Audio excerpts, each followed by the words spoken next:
Halo semuanya, Assalamualaikum warahmatullahi wabarakatuh. Perkenalkan, nama saya Anissa Nur Habibah dengan NIM 101252236, mata kuliah Pendidikan Agama.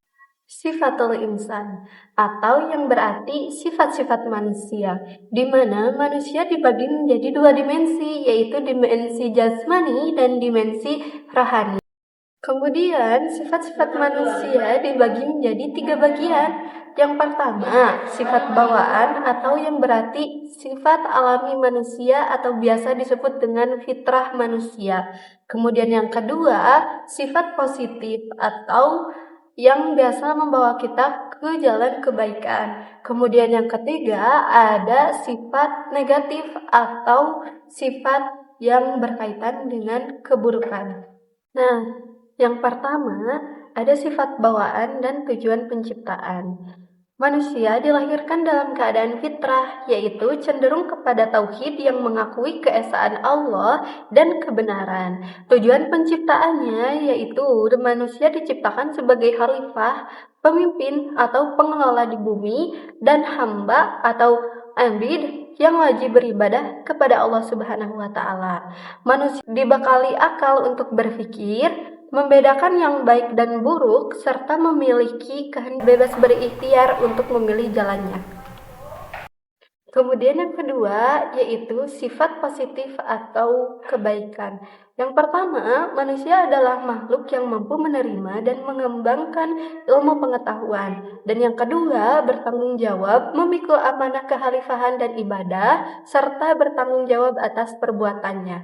Yang ketiga, adil dan jujur. Yang keempat, sabar dan bersyukur. Kemudian yang terakhir adalah penyayang dan pemaaf. Kemudian yang ketiga adalah sifat-sifat negatif atau keburukan yang muncul dalam diri manusia.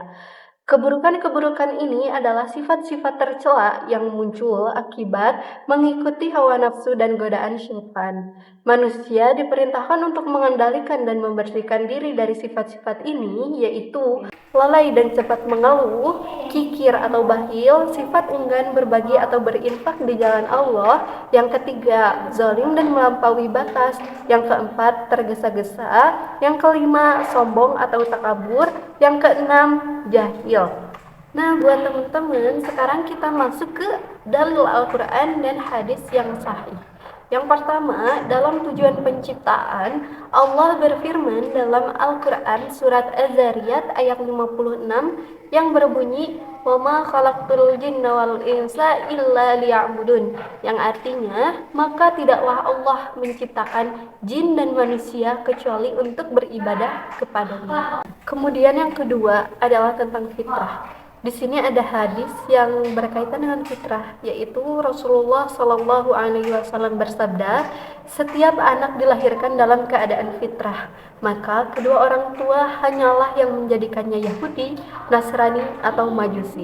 Hadis riwayat Bukhari nomor 1384 dan Muslim nomor 2658.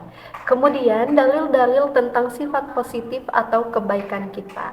Yang pertama ada potensi ilmu dan akal, yang dimana Allah berfirman dalam Quran surat Al-Alaq ayat 5 yang berbunyi, "Allamal insana ma lam ya'lam," yang artinya dia mengajarkan kepada manusia apa yang tidak diketahui. Kemudian yang kedua tentang tanggung jawab atau amanah.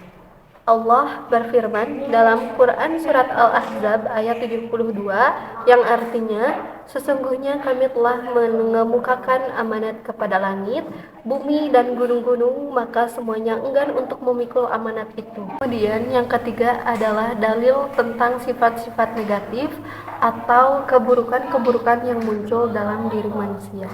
Yang pertama adalah sifat kikir atau bakhil yang ada dalam firman Allah, yaitu Quran surat Al-Isra ayat 100 yang berbunyi, katakanlah wahai Muhammad, kalau seandainya kamu menguasai pembendaharaan rahmat Tuhanku, niscaya pembendaharaan itu kamu tahan karena takut membelanjakannya, dan memang manusia itu sangat kikir. Kemudian yang kedua tentang sifat keluh kesah dan kikir. terdapat dalam surat Al-Ma'arij ayat 19 sampai 21. Sesungguhnya manusia diciptakan bersifat keluh kesah lagi kikir. Apabila ia ditimpa kesusahan, ia berkeluh kesah, dan apabila ia mendapat kebaikan, maka ia amat kikir. Kemudian yang ketiga tentang sifat tergesa-gesa terdapat dalam Quran surat Al-Isra ayat paling terakhir di ayat 13 yang artinya, dan manusia itu bersifat tergesa-gesa. Terima kasih semuanya. Sekian tentang pemaparan materi terkait sifatul insan pada mata kuliah pendidikan agama. Terima kasih. Assalamualaikum warahmatullahi wabarakatuh.